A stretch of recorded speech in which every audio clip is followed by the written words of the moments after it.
같이 사도신경으로 우리의 신앙을 고백드립니다.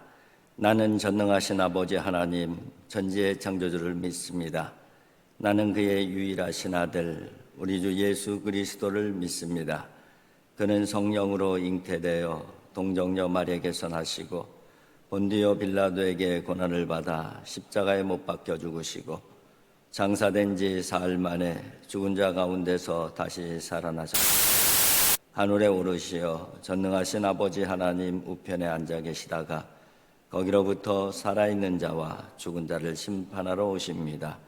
나는 성령을 믿으며 거룩한 공교회와 성도의 교제와 죄를 용서받는 것과 몸의 부활과 영생을 믿습니다.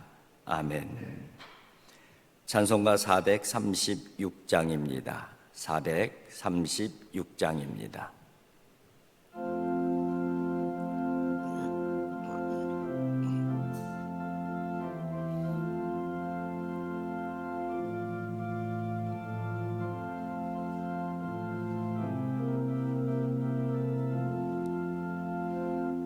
나 이제 주님의 새 생명 얻음모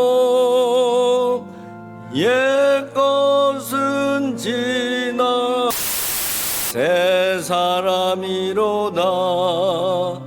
그 생명 내 맘에 강같이 흐르고 그 사랑 내게서 해같이 빛난다.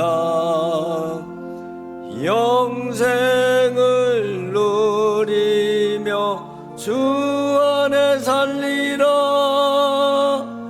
오늘도 내일도 주 함께 살리라.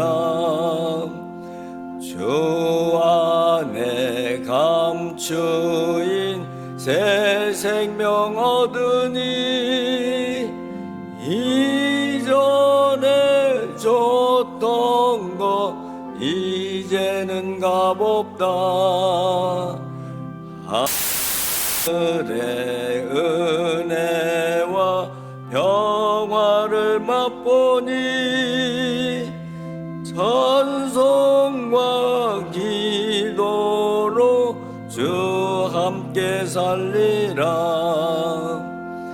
영생을 누리며 주 안에 살리라. 오늘도 내일도 주 함께 살리라. 산천도 초목도 새 것이 되었고 죄인도 원수도 친구로 변한다. 새 생명 얻은 자 영생을 누리니 주님을 모심마 새 하늘이로다. 영생을 누리며 주 안에 살리라. 오늘도 내일도 주 함께 살리라. 주 따라가는 길 험하고 멀어도 찬송을 부르며 뒤따라가리라. 나 주를 모시고 영원히 살리라. 날마다 섬기며 주 함께 살리라. 영생을 누리며 주 안에 살리라. 오늘도 내일도 주 함께 살리라. 오늘 우리에게 주신 하나님의 말씀은 골로새서 3장 12절부터 17절의 말씀입니다. 골로새서 3장 12절부터 17절까지 한 절씩 교독하겠습니다. 12절입니다. 그러므로 너희는 하나님이 택하사 거룩하고 사랑받는 자처럼 긍휼과 자비와 겸손과 온유와 옷 입고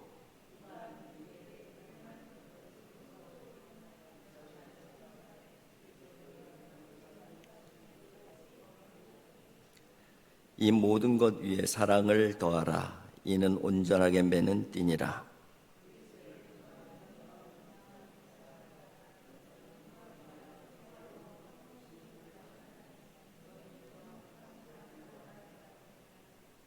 그리스도의 말씀이 너희 속에 풍성히 거하여 모든 지혜로 피차 가르치며 권면하고 시와 찬송과 신령한 노래를 부르며 감사하는 마음으로 하나님을 찬양하고 또 무엇을 하든지 말에나 일에나 다 주 예수의 이름으로 하고 그를 힘입어 하나님 아버지께 감사하라. 아멘.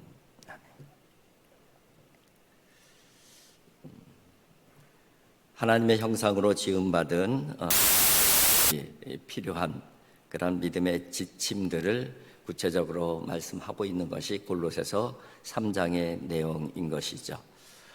우리는 하나님의 형상으로 지음받은 사람이고 예수 그리스도의 은혜로 새롭게 된 사람들인 것이죠.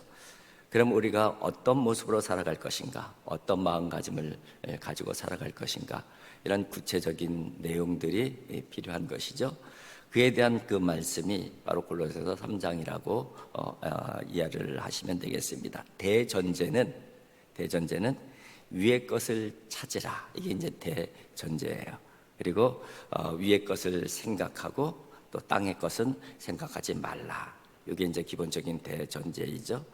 그러면서 하나님의 형상으로 지음받은 새 사람들은 버려야 될 것이 있다, 그죠? 죽여야 될 것이 있다. 이게 바로 어제 본문에 언급이 그런 부분들은 음란과 부정과 사욕과 악한 정욕, 탐심 이런 것들을 버려야 된다. 이 탐심은 곧 우상 숭배다. 그렇게 말씀을 하고 있죠. 또 버려야 될 것이 이런 그 본능적인 그런 탐심에서 나오는 그런 그 현상들이죠. 분함, 노여움, 악의와 비방, 그리고 부끄러운 말, 이런 것들은 버려야 된다. 그렇게 말씀을 하고 있습니다. 이 내용들 쭉 보게 되면은 사실은 우리가 온전하게 이 모든 부분들을 다 100% 살 수는 없잖아요. 사실은 어떻게 보면은 어느 정도 수준 이상으로 살기를 바라는 그런 이 하나님의 마음이 담겨져 있는 것이죠. 이 부분들 중에서 나의 가장 취약적인 부분은 어떤 것인가? 부분들을 조금 더 기준점 이상으로 높일 수 있다고 하면은 또 우리는 건강한 믿음의 사람으로 살아갈 수가 있는 것이죠. 교회 성장학에서 자연적 교회 성장에 대한 부분들이 있는데요. 거기에서 보게 되면은 건강한 교회는 8가지의 질적 특징이 있다. 그러면서 8가지를 쭉 얘기를 하면서 가장 중요한 원리 중에 하나가 뭐냐면은 최소치의 원리라고 해요. 우선 8가지 이 건강을 위해서 필요한 요소들인데 그 중에서 최소치로 나오는 것들을 이렇게 끌어올리는 것이 중요하다. 그렇게 이야기를 해요. 오늘 본문을 묵상을 하면서도 내게 가장 취약한 부분이 무엇일까 생각을 하면서 하나님, 내가 이 부분이 제일 약합니다. 이 부분을 그래도 하나님의 기준에 어느 정도 합당하게 올려주세요. 이런 기도도 우리들에게 필요한 기도라고 생각을 할 수가 있는 것이죠. 그래서 넘어오면서 이제 그 앞부분에 좀 버려야 될 부분들을 언급을 했다면은 이제 오늘 본문은 이 취해야 될 부분, 오늘 본문에는 옷을 입는 것으로 그렇게 그 표현이 되어져 있죠.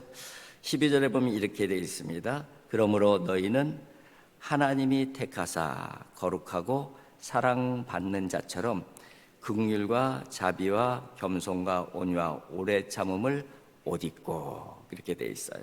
그죠?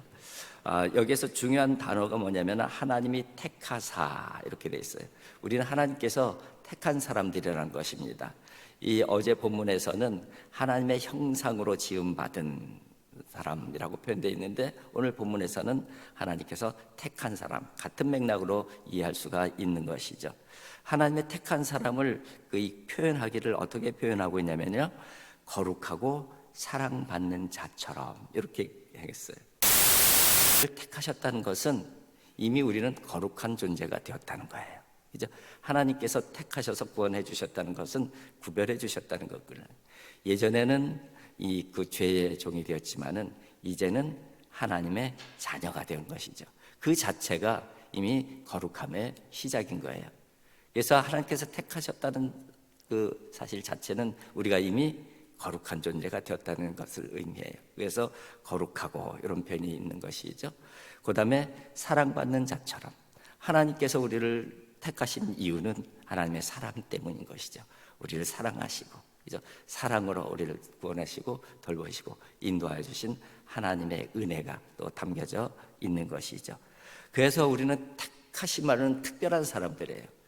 그러니까 특별한 사람들이니까 특별한 옷을 입어야 되는 것이죠. 옛날처럼 시장 바닥에서 막 이 거지로 이렇게 그냥 입고선 하나님의 택한 백성으로, 하나님의 택한 자녀로 살 수는 없잖아요. 새로운 옷을 입어야 되잖아요. 그것도 어떤 옷을 입어야 되느냐?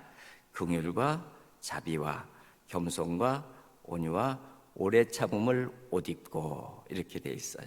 그러니까는 이 긍휼, 자비, 겸손, 온유, 이게 바로 하나님의 속성이고 예수 그리스도의 마음인 것이죠. 하나님의 자녀가 되었으니까, 그리스도인이 되어졌으니까 하나님의 속성으로 옷을 입고 예수 그리스도의 성품으로 옷 입는 것은 어떻게 보면은 당연한 것이라고 할 수가 있습니다.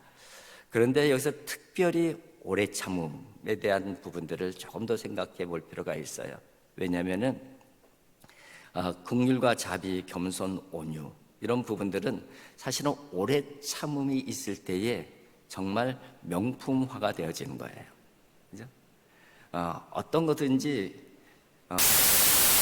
질리거나 쉽게 훼손되거나, 그죠? 쉽게 변질되거나 이런 것이라고 하면은 그게 명품이라고 할 수가 없는 것이죠. 명품의 특징은 그 가치와, 그죠? 이런 가치가 굉장히 오래 지속된 것을 명품이라고 하잖아요. 우리들에게도 있는 이 긍휼과 자비와 겸손과 온유도 그게 너무 짧으면은 뭐 얼마 있다가 뭐 변질되거나 얼마 못 가거나 이런 것이라고 하면은 크게 대단한 것이 될 수가 없는 것이죠. 그래서 이 오래 참음이 굉장히 중요한 거예요. 그래서 오늘 옷을 입을 때도 긍휼, 자비, 겸손, 온유, 마지막으로 오래 참음의 옷을 입으라, 그렇게 말씀을 하고 있는 것입니다. 그러면서 이제 또 언급을 하는 것, 이번에는 이제 그 사랑에 대한 부분을 언급을 하는데요. 이제 그렇게 택한 백성으로 살아가더라도 살다 보면 우리에게 불만이 생길 수가 있잖아요. 그죠? 불만이 생길 수가 있잖아요. 언급을 하고 있어요. 13절입니다. 누가 누구에게 불만이 있거든. 우리 서로 이제 신앙생활 하다가도 그렇고 세상의 그 삶을 살다가도 그렇고 불만이 생기잖아요. 어떤 관계성 속에서. 그러면은 서로 용납하여 피차 용서하되 주께서 너희를 용서하신 것 같이 너희도 그리하고 모든 것 위에 사랑을 더하라. 이는 온전히 매는 띠니라. 그래요. 우리의 불만스러운 그런 환경들과 그런 관계가 생겨질 때에 꼭 기억해야 될 것은 용납해야 된다. 우리는 택한 백성, 하나님의 백성이기 때문에 용서해야 된다. 이렇게 말씀하고 있어요. 왜냐하면은 주님께서 우리를 용납해 주시고 주님께서 우리를 용서해 주셨지 않느냐, 이렇게 말씀을 이어가고 있는 것입니다. 그 모든 것들 위에는 뭐가 있는 거예요? 사랑이 있느니라. 사랑에 띠를 매야 된다. 그렇게 말씀을 하고 있습니다. 그 다음에 이제 그 다루는 부분들은 이제 평강에 대해서 또 언급을 합니다. 15절에 보면은요, 그리스도의 평강이 너희 마음을 주장하게 하라. 너희는 평강을 위하여 한 몸으로 부르심을 받았나니 너희는 또한 감사하는 자가 되라. 그렇게 말씀을 하고 있습니다. 평강이 너의 마음을 주장하게 하라. 사실은 평강이 우리의 마음을 주장하게 하는 방법은 뭐예요? 방법은 없어요. 주님께서 우리에게 평강을 주셔야 되는 것이죠. 예수님께서 십자가에 돌아가신 다음에 부활하셔서 제자들을 찾아오셔서 두려움에 떨고 있는 제자들에게 처음으로 하신 말씀이 뭐예요? 너에게 평강이 있을지어다. 주님께서는 우리에게 항상 평강을 선포해 주셔요. 평강을 우리 마음에 넣어 주셔요. 그래서 그 주님을 통해서 얻어진 평강을 이걸 가지고 내 마음이 주관되어지고 그렇게 삶이 살 수 있도록 하라는 말씀입니다. 그러면 왜 우리의 마음에 평강이 주장해야 되느냐? 거기에도 목적이 있어요.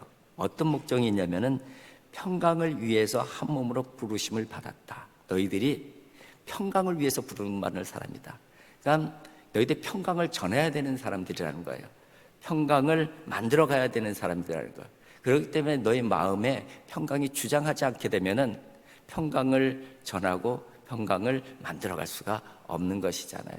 그래서 예수 그리스도의 평강이 우리 마음을 주장하게 하는 것, 그것이 중요한 것이고, 그 주장하게 해야 되는 이유는 우리가 평강의 사도들이기 때문에 그렇습니다. 그 내용을 오늘 본문에 언급을 하고 있는 것이고요.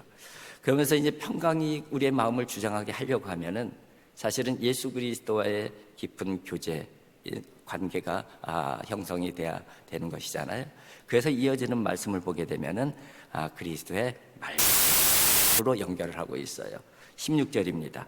그리스도의 말씀이 너희 속에 풍성히 거하여 모든 지혜로 피차 가르치며 권면하고 시와 찬송과 신령한 노래를 부르며 감사하는 마음으로 하나님을 찬양하고, 하나님의 말씀의 풍성한 가운데 세워지는 이 공동체의 모습을 언급을 하고 있는 것이죠. 그래요. 그리스도의 말씀이 우리 속에 풍성해야지만이 우리 안에 평강도 풍성해지고, 평강이 풍성해지게 되면은 바로 우리의 입술을 통해서 찬송이 나오게 되는 것이고, 또 감사하는 마음이 나오게 되는 것이죠. 그런 맥락에서 쭉 말씀을 하고 있는 것입니다. 그래요. 그러면서 이제 그 이어지는 말씀, 굉장히 중요한 말씀만 오늘 본문은 이어지고 있어요. 17절이죠. 또 무엇을 하든지 말에나 일에나 다 주 예수의 이름 그를 힘입어 하나님 아버지께 감사하라. 무슨 일을 하든지 그 동기와 목적은 누가 돼야 된다는 거예요? 예수 그리스도의 이름, 예수 그리스도가 돼야 된다. 이렇게 말씀하고 있고요. 그러면 무슨 일을 하든지 누구의 힘으로 하라는 거예요? 내 힘이 아니라 예수 그리스도의 힘으로 하라. 그리고 어떤 마음으로? 하나님 아버지께 감사한 마음으로 하라. 이렇게 말씀을 하고 있어요. 그러니까 우리가 정말 하나님의 택한 백성으로 살아가는 중요한 영적, 질적 특성에 대해서 쭉 나열을 하고 있어요. 이런 것들이 우리에게 있을 때에 우리는 건강한 신앙인으로 살아갈 수가 있는 것이죠. 우리 자연적 교회 성장의 8가지 특징에 대해서 말씀을 드렸잖아요. 중요한 게 뭐라고요? 최소치의 원리. 이 부분들에 대해서 내가 취약한 부분이 있게 되면은, 그죠? 또 이런 부분들을 하나님 올려주시옵소서. 내가 평강이 부족하면 하나님 내 마음의 평강이 부족하시고, 또 내가 사랑이 부족하면 하나님 제가 사랑이 부족합니다. 내 사랑을 조금 올려주시고, 이렇게 기도하면서 주님과의 깊은 관계 속에서 우리의 믿음의 건강을 이어져 가는 것이죠. 그 중심에는 누가 계신 거예요? 예수 그리스도. 그래서 위의 것을 보라. 이제 위의 것을 보라. 땅의 것을 생각하지 말고 위의 것을 생각하라. 그렇게 말씀하신 것이죠. 위에는 누가 계셔요? 하나님이 계시고 그 편은 예수 그리스도가 계신 것이죠. 오늘도 예수 그리스도를 바라보면서 우리들의 귀한 이 거룩한 옷을 입고 세상 가운데 하나님의 사람으로, 하나님의 자녀로 살아갈 수 있기를 주님의 이름으로 축복을 드립니다. 기도하겠습니다. 사랑의 아버지 하나님, 감사합니다. 아버지 하나님, 저희들이 하나님의 택한 백성으로 하나님의 거룩하고 또 하나님의 사랑받는 자녀로서 어떤 옷을 입어야 되는지, 어떤 모습으로 살아가야 되는지, 어떤 마음으로 살아가야 되는지, 구체적으로 하나하나 나열하여 주셨습니다. 아버지 하나님, 이러한 점이셔 영적인 요소들이 저희들 가운데 충만하게 하여 주시옵소서. 이 모든 것들은 오직 예수 그리스도를 통해서 우리에게 다가오는 하나님의 은혜이고 선물인 줄 분명히 믿습니다. 아버지 하나님, 이 은혜가 항상 넘치게 하여 주시옵소서. 무엇보다도 그리스도의 말씀으로 너희 속에 풍성하게 하라고 말씀하여 주셨습니다. 하나님의 말씀이 우리 가운데 풍성하게 주셔서 저희들 가운데 나타나는 거룩한 모습들이 나타나게 하여 주시옵시고, 하나님의 사랑받는 자의 모습들이 나타날 수 있도록 인도하여 주시옵소서. 오늘도 택함 받은 자의 면모를 가지고 살아갈 수 있도록 성령께서 도와주시고 인도하여 주시옵소서. 그래서 이 땅에 하나님 나라를 세워가는 하나님의 백성, 하나님의 자녀로 오늘도 열심히 하도록 성령이여 도와주시옵소서. 예수님의 거룩하신 이름으로 기도하옵나이다. 아멘. 하늘에 계신 우리 아버지, 아버지의 이름을 거룩하게 하시며 아버지의 나라가 오게 하시며 아버지의 뜻이 하늘에서와 같이 땅에서도 이루어지게 하소서. 오늘 우리에게 일용할 양식을 주시고 우리가 우리에게 잘못한 사람을 용서하여 준 것 같이 우리 죄를 용서해 주시고 우리를 시험에 빠지지 않게 하시고 악에서 구하소서. 나라와 권능과 영광이 영원히 아버지의 것입니다. 아멘.